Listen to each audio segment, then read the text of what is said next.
This video is going to be about why we had slavery in the United States, because people don't know the reasons why. But when you hear this, you can say, oh yeah, this all makes sense. And the information is from reading on Wikipedia, reading documents on the internet. Basically, the concept of slavery is nothing new. And there's been instances of slavery throughout history, and the way it was explained, what causes slavery, was that when there is a labor shortage, when there is work that needs to be done and there's a substantial labor shortage, there is usually slavery. And that happened in the United States.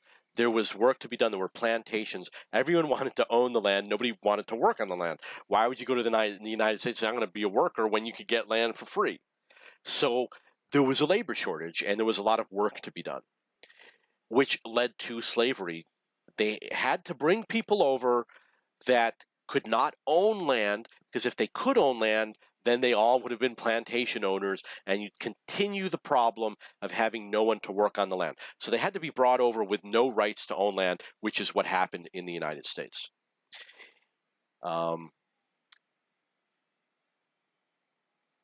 So the people came over mostly between 1800 and 1850, were two waves. It wasn't really that many people. And it was necessary for the economy in the South. It was an agrarian economy to do manual labor, to have people doing it. And like I said, there were no people to do it, and it wasn't cost effective to bring people over. It wasn't cost effective. I believe they had to pay $3,000 to bring a slave from Africa to the United States, but I really don't know. You can go read and see what see what the dollar amounts are. And the issue is that when you pay that much money and you're a farmer, that's like a lifetime salary. So they're bringing people over and they say, this person has to work for me. Otherwise, they go out of business, and they're not necessarily going to starve, but they're not going to have a farm. Because obviously they could work on their own and grow the food for themselves, but that defeats the purpose of having lots of land. It wasn't because people were racist. It was because there was work that needs to be done. And they could have... The other issue is that Africa had a history of exporting slaves. The United States was not the start of African slavery. African slavery has been going back for thousands of years, where Africans were enslaving their own people and trading them to Arab countries or other countries, in this case, Brazil, Jamaica, United States.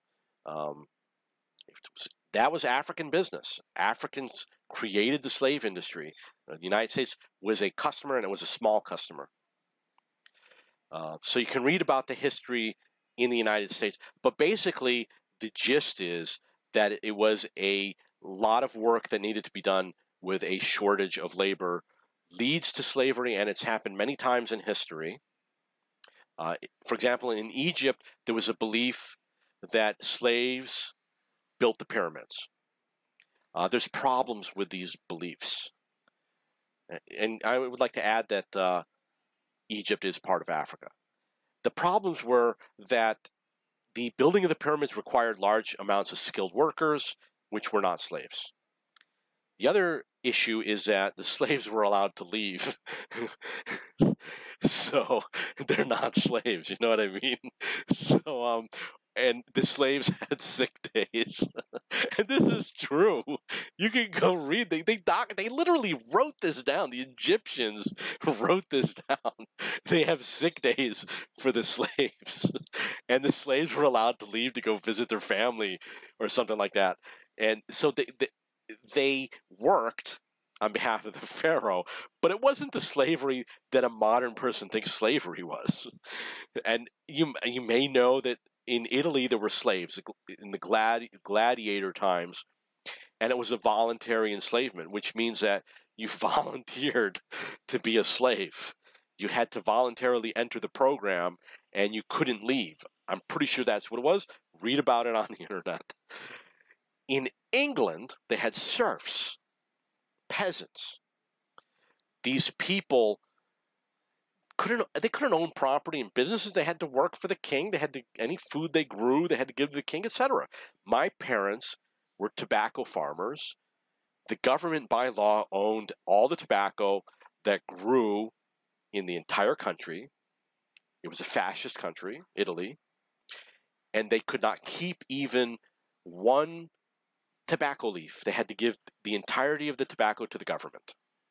And the government would compensate them. The government paid them for the tobacco that they grew. And that's enslavement is what it is. A different form of enslavement, but yet it's still a form of enslavement. So obviously there's going to be other reasons why slavery existed. You know, you have to have trade. You have to have ships. The slave trade was illegal. It was illegal according to the Dutch, the British, etc. And if you got caught, and there's actually a record of the ships that were caught and what they did with the ships. I believe they sank most of them. And when they repatriated the slaves, what they did with the slaves, returning them to Africa. Liberia, I believe, is the country that was slaves that were returned. Monrovia, named after one of the presidents. And there was actually a list of these slave ships that they never found, that they never caught. They knew what the ships were. I saw a website that had an animation that showed the slave trade for every ship that was logged as showing up at a port, and they animated it, and you can see that there was a giant wave, and then there was calm, and then there was another giant wave, etc. So about 1% of the slaves ended up in the United States. 1, 2, 3%, some small number. Most went to Brazil and the Caribbean. Very few came to the United States. They went to the South. There were Africans who were slave owners, and there were free Africans who lived in the North. There is something called the White Slave Act. The blacks were emancipated. Black slaves were emancipated, I believe, around 1850, 1860 by Abraham Lincoln. White slaves had not been emancipated yet. White slaves were emancipated by the White Slave Act. I think it might be called the Mann Act, I'm not sure, in 1909 or 1910. And that meant that it was illegal to have a slave who was a white person, and they listed things like, well, someone who's a minor, someone who's a prostitute, someone who is which is prostitution, trafficking, or something like that. They listed who they defined as a white slave. It's listed. And that was when it became illegal, and before that it was not illegal. So that's, the white slaves got freed after the black slaves in the United States. It's true. There's people who say slavery existed for 400 years in the U.S. It's just nonsense. It's a false narrative. If you have one person who's in the country who's a slave, does that mean that slavery existed during that time? I mean, come on, that's just nonsense. The first slave owner was a black man. Can read about it on Wikipedia. The people who first voted to ratify the Constitution were black people. That's a fact. I believe it was the city of Baltimore, which was mostly black, and they voted to ratify the Constitution. When people say the country was founded on slavery, that's just absolute nonsense. There's no part of the founding of the United States of America that has anything to do with slavery. It does not exist. There's false narrative. No evidence to support that. Black people, it wasn't just Baltimore. There were other cities that ratified the Constitution and were the first to found the country. You can read about it on Wikipedia. I welcome you to go and research it on your own. I'm not going to do it right now. So I'm just telling you some things that you may not have known, some facts.